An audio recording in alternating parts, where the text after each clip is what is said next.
When it came out in 2014, Shovel Knight quickly became one of my favorite games of all time, and its first DLC, Plague of Shadows, was fantastic. And now, in 2017, we have the next line of DLC in Specter of Torment. But is this DLC reaping with rewards, or is it a fate worse than death?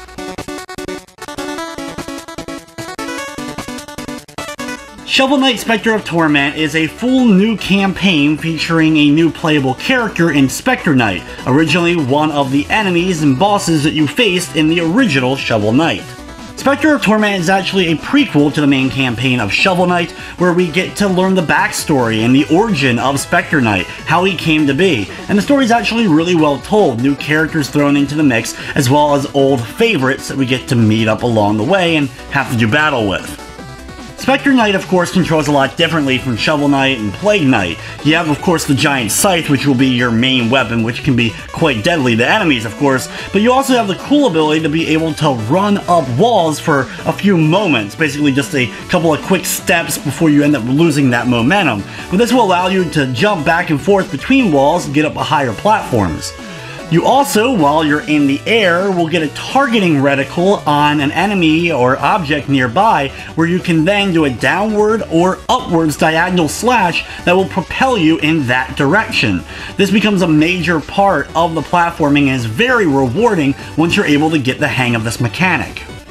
To aid Specter Knight, of course, there's also sub-items that you will be able to buy from a shop using red skulls, which are the big collectible for Specter Knight. There's a total of 100 to find throughout the course of the game. Every one of the ones you end up buying, you get a little bit of a mini training course for you to try out the weapon and get used to using it before then jumping into whatever next level you want to complete.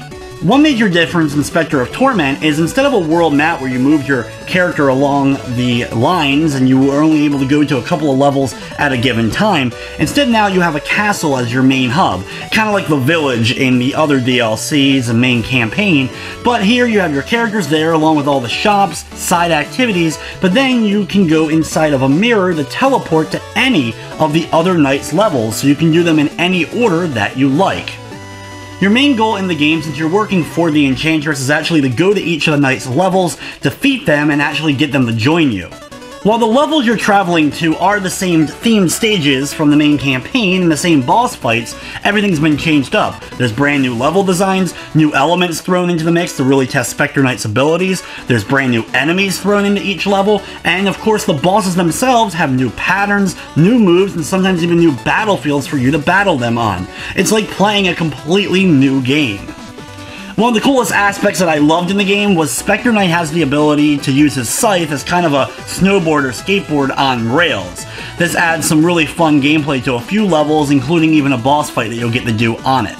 As far as difficulty and length of the game goes, I would say it's on par easily with the main campaign as well as the Plague of Shadows DLC. From the technical side of things, the game ran smoothly, though I didn't run any major glitching, crashing, or slowdown of any sort. Specter of Torment is available now on all the systems that Shovel Knight's available for, and it is a free DLC if you already own Shovel Knight. It also can be bought separately by itself for $9.99. It gets a little bit complicated when it comes to the trophies. On the PlayStation 4, if you buy it separately, by itself, you actually get a full new trophy list including a platinum.